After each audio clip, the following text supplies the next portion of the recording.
Welcome to a very special edition of Here Comes the Boom. We're joined by Troy head coach Scott Cross, who will obviously be facing Kentucky this week in the NCAA tournament.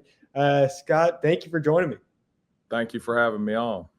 So I want to start by just asking about your reaction to seeing the bracket reveal and finding out that you're going to be playing Kentucky this year. So what was your reaction to that, and what are your thoughts on this year's Kentucky team? Well, it was excitement, but it'd be excitement regardless of who showed up on there. To be able to play in the NCAA tournament, our guys have worked extremely hard for this opportunity.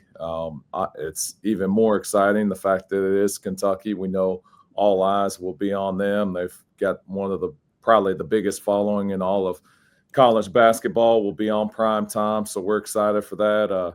We know how talented they are. They're one of the best offensive teams in the country. Coach Pope does a phenomenal job. But what a great opportunity to show the world that the Troy Trojans are for real, and we can't wait to get it started on Friday. Before I ask about some of the guys on your team, I know you've coached against a couple guys on Kentucky's team, Kobe Brea and Lamont Butler. What do you remember about coaching against those guys? Both of them are super, super talented. We gave San Diego State everything they wanted, but I remember Lamont Butler really standing out as one of the best defenders we faced. And then he was so dynamic getting that ball in the paint and just he's just a winner. He wins wherever he goes. So I know he has a huge impact on their team. I saw that it looks like he's playing. I'm sure that'll give them a big boost having him back in the lineup. And then Kobe Brea, best shooter probably we faced all year long last year. I watched just about every one of Dayton's games after we played them because I had a ton of respect for their program. Obviously, the system Coach Pope is running is almost identical in a lot of ways to the Dayton offensive system, 5 out, running him off of screens. He's got to be a top 5 shooter, maybe even higher than that in the country. So we know it's not going to be an easy task defending either one of those guys. But Kentucky's Kentucky, and they're there for a reason. And so, we're looking forward to the challenge. And I think our guys will be fired up, and you'll get the very, very best effort from the Troy Trojans. Before I ask about some specific guys on your team, what can you say about your team's overall greatest strengths on the court? What do you guys do best as a team? Offensive rebound is the best thing that we do. I think we're 5th in the country. Our guys are pretty relentless, crashing offensive glass. We also do a good job turning teams over. I think steals, we might be 7th to 15th, somewhere in that range in terms of creating steals, which gives us extra shot attempts. And then we're also doing a good job with our field goal percentage defense. So I would say those are the 3 best things that we do. I think we've consistently improved offensively as a team. All year long, our net score has been getting better. Our KenPom score has been getting better. We're playing our best basketball right now, and it's a great time to do it now that we're in March.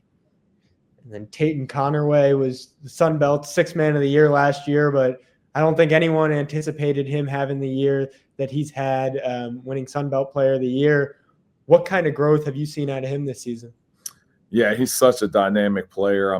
Last year we brought him off the bench as 6th man, and he thrived in that role. A lot of people were asking why he isn't a starter because he definitely, had starter statistics. And when you look at that box score, he always, he's a stat stuffer. And so now, obviously, he's in the starting lineup. He has a greater role. I thought that he could be a for sure first-team all-conference guy. And then, as the season progressed and, we were at the top of the league, and then you look at the stat sheet, I felt like if we won the league or were co-champions, I felt like Tatum was going to get the MVP. I had that conversation with him maybe 3 weeks ago, trying to get him a little bit more motivated to, do some of the little things that help us win basketball games. And, I was like, you're doing so many things great. Your points, your steals, your rebounds, your assists, you're a stat stuffer. If we just win a championship, like, you're going to be player of the year in this league. And so I think we had 3 or 4 games left at that point, and we just cranked it up a little bit as a basketball team, won those last 3 games in the regular season, and then obviously we won 3 in the conference tournament to put us over the top. So playing really good basketball. He's he's our go-to guy and creates shots for the rest of the team. And obviously he gets us a lot of extra possessions with his offensive rebounding, his steals, all the little things that he does. You mentioned that conference tournament. Miles Rigby is a guy who entered the season with high expectations. He scored 20 to send you guys to the tournament. So what does he bring to this team? Toughness. He's the DNA, the identity of our basketball team. I think early on he was maybe putting a little bit too much pressure on him to live up to the expectation of being first team all conference. That's a hard thing for anybody to shoulder. I think he was just, stressing, maybe forcing a few too many things. Last year, Christian Eugene, we call him Spud, and Amir Muhammad were kind of our, preseason all conference guys. They were our go-to guys. Miles just could focus on being a spot up shooter, a rip and drive guy, and then just a defensive menace. I think down the stretch here, he's really just kind of gotten that identity back. He's always been, the toughest guy we have, but he's just really, really embraced it. It started at Arkansas State when we're on the road. It's going to have him matched up with Kobe Julian, who was the SBC Player of the Year last year. But, kind of this year, I would say Taryn Todd's kind of the guy that made them go. And, it was actually game day when I decided that I felt like we needed to make an adjustment because Miles is so good busting through ball screens and just creating havoc and being tough. We were walking down the pregame, and I was like, hey, Miles, I think I need to switch your matchup. And he's like, what? And put me on Taryn Todd. I was like, I was kind of shocked. I was like, wow, you're already thinking what I'm thinking. He's like, yeah, coach. He's like, I was thinking the same thing. Put me on him. I'm ready to go. And, man, he made his life miserable and made it a lot tougher for them to score because when they're not as effective on the pick and roll, it just, it kind of stagnates them a little bit. And so, and then what it does is it transcends our whole basketball team. I'm sure Lamont Butler gives Kentucky a little bit of those same things. You got a bulldog guarding the ball. It just makes the rest of your team tougher. And he's embraced that the rest of the year, and it's really, really helped our defense. I mean, I think in our first game against Old Dominion, we held them to like 11% in the first half, and then JMU got going a little bit offensively, but down the stretch, Miles really helped us, and then we were great defensively against Arkansas State. So our defensive identity, it starts with him. I know Tayton is. And I told Miles that too. Like when you do that, it covers up a lot of our sins and it allows guys to be a little bit, take a few more risks. So now when Tayton takes a risk to get a steal, it's a little bit easier and he's got more time because you just busted up a ball screen. So a big part of our success, and, sometimes those things don't show up in the stat sheet, but at the end of the day, as coaches, as people that really, really know basketball, they know that guys like him impact winning.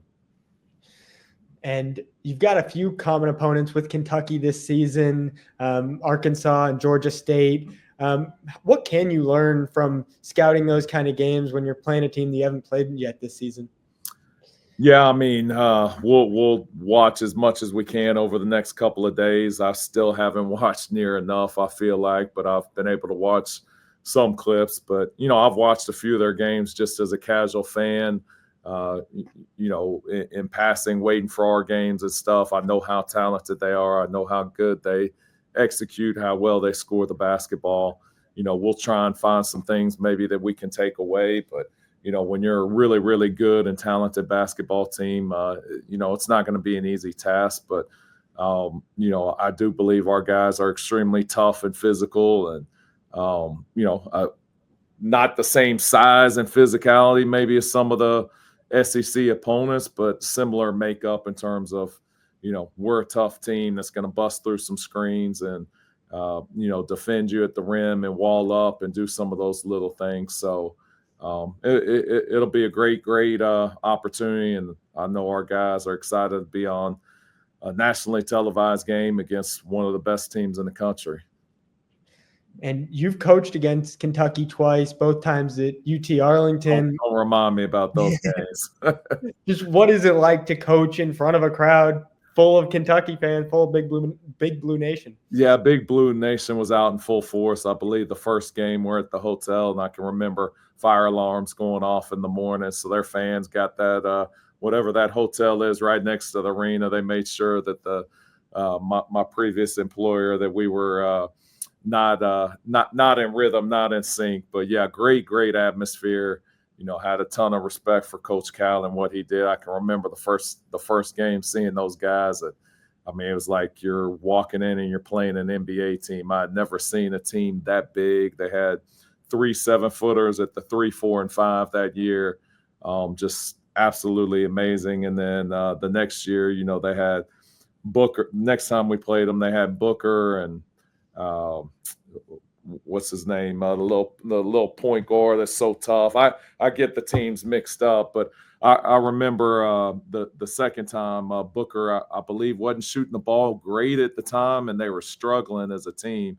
So the brilliant mind I am, decided to play them zone, and he went off. I think he hit 10 threes and probably like 8 in the first half. So he can thank me for getting him going and propelling his career. But both those games were complete disasters. The only thing I remember is the second half. We did play man-to-man, and we actually played them halfway decent in the second half. But, 2 of the best teams that I'd ever played against, those 2 stand out. And then actually Coach Cal's team at Memphis that we played in the NCAA tournament was probably the third team that just stands out as, they look like NBA teams.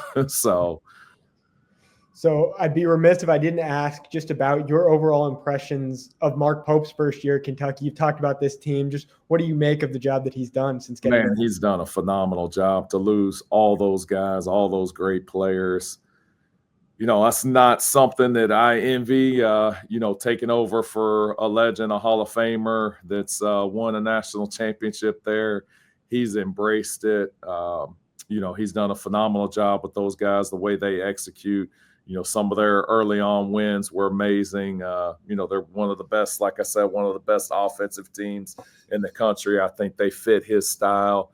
Definitely a team that, can beat anybody in the country and, can make a long run in the NCAA tournament. But, we're hopeful that we'll go in there and play our best basketball and can be the giant killers. And I know our guys believe it. And, we're going to go in there and play our very toughest, best game and, let the chips fall where they may. And before we close out, I want to ask a couple questions because I talked to a Troy beat writer today. One, he told me that Troy's SID, Adam Prendergast, has kind of become a major fixture on this team. Just what has he meant to this team? And 2, what's behind that nickname, Carl? I don't know if you can say. Yeah, so I forget the exact story, but his son Noah would hang out around their offices a lot, and I don't know if somebody mistakenly called him Carl, and he kind of got irritated by it, and kind of Carl never smiles, but so then the nickname kind of stuck, and so the next thing you know, we're playing our games and we win, and when we win, we give our guys what we call win T-shirts. You can see some of them hanging up there in my office. But we go into the locker room, and Carl's just perched on one of our guys' stools like he's just one of the guys. And we walk in there, give him 5, "What's up, Carl?" And then we asked him to, take a pit. We always take a picture with the win shirts on. And so we had him sit down there with us and take a picture. And, of course, Carl doesn't smile, but he's in, the last 5 or 6 win pictures that we have, not smiling in any of them, but it's just like he's become part of the team. And then he goes down to the Sun Belt tournament and they ride the bus with us, and he hops on the bus and he sits right next to me on my seat. And Chad, who's actually the men's basketball SID, and he does a phenomenal job with Adam and his staff. And he was telling my wife, he was like, Coach Cross never talks to anybody like before the game on the bus, but he's carrying on a full conversation with Carl. So Carl kept me loose before the game, and we won that first game down in the Sun Belt tournament. And then after the game, he looks at me and he walks right past me and doesn't sit next to me. I'm like, dang, Carl, we win the game. And now you want to go talk to Coach Worley, who sits behind me, and let him just talk yourself to death. And so then the next game, I'm like, you got no choice, Carl. You're sitting next to me. On the way back, of course, Carl on the championship game sat beside me. We win the championship. And so and he got to actually punch the sticker of that championship game on the wall, and it was on the video when they were announcing Selection Sunday. So pretty cool for him to be on there. And our collective, they're actually flying Carl out there to meet us out there, so he'll be sitting by me on the bus. And thankful to Jason Jones and Chuck Carson for making that happen. Carl definitely seems like he's a part of the team, and we want him there. You mentioned those win shirts. The last thing I want to ask about is the celebration. I've been told you have a Waffle House tradition. Yes. What can you tell me about that? Well, so in Troy, Alabama, there's 2 Waffle Houses. They're actually building a third one. So we're a town of 15,000 when school's not in town. So you can imagine you got one Waffle House per 5,000 people. So probably most per capita anywhere in the country. But started off the first 2 recruits I brought on campus. We're driving down the main street. I point out Waffle House, ask them if they want to eat there for breakfast. And they were like, Waffle House? Hell no, I don't want to go to Waffle House. I'm like, okay, my bad. We'll try and eat somewhere else. Long story short, we signed neither one of those guys. Then we brought a guy named Nick Stampley, who's an OKG, our kind of guy. He was our 3rd recruit to visit. We're driving by. We don't even say anything about Waffle House. He sees it. He's like, oh, Coach, y'all got a Waffle House here. Can we go there tomorrow? He was our first signee. He was one of the toughest guys we've ever coached. And from that point forward, we just kind of offhand ask him, do you like Waffle House? If the answer is yes, it's like we sign them. If it's no, we never get them. So I told my staff, I was like, hey, y'all can save a lot of time and money. First phone conversation, in passing, ask them, do they like Waffle House or not? But the people there at Waffle House, they're my kind of people. I absolutely love them there. They've been so good to us, Ms. Mary, Ms. Jennifer. So a lot of times after we win, it's one of the few places that's open. I'll go there with my family. We'll eat there, kind of, soak it in before we put the win to bed. And then like every time we celebrate a birthday, we celebrate it there, and we take our team there. And Ms. Mary, Ms. Jennifer, they'll decorate the Waffle House, and we'll sing happy birthdays. So, yeah, it's pretty special. We love them there. We actually were able to get them the shirts that are in the yellow letters, their logo, but it says Trojan House instead of Waffle House. And so those were a hot ticket item here in Troy. And, we're super, super thankful for all they do. It's awesome. I'm a Waffle House guy myself, so I love it. Hey, you're an OKG. OKG. Well, Coach, thank you so much for coming on today. Best of luck this week. Should be a fun one. Yes, sir. Thank you for your time. Thank you.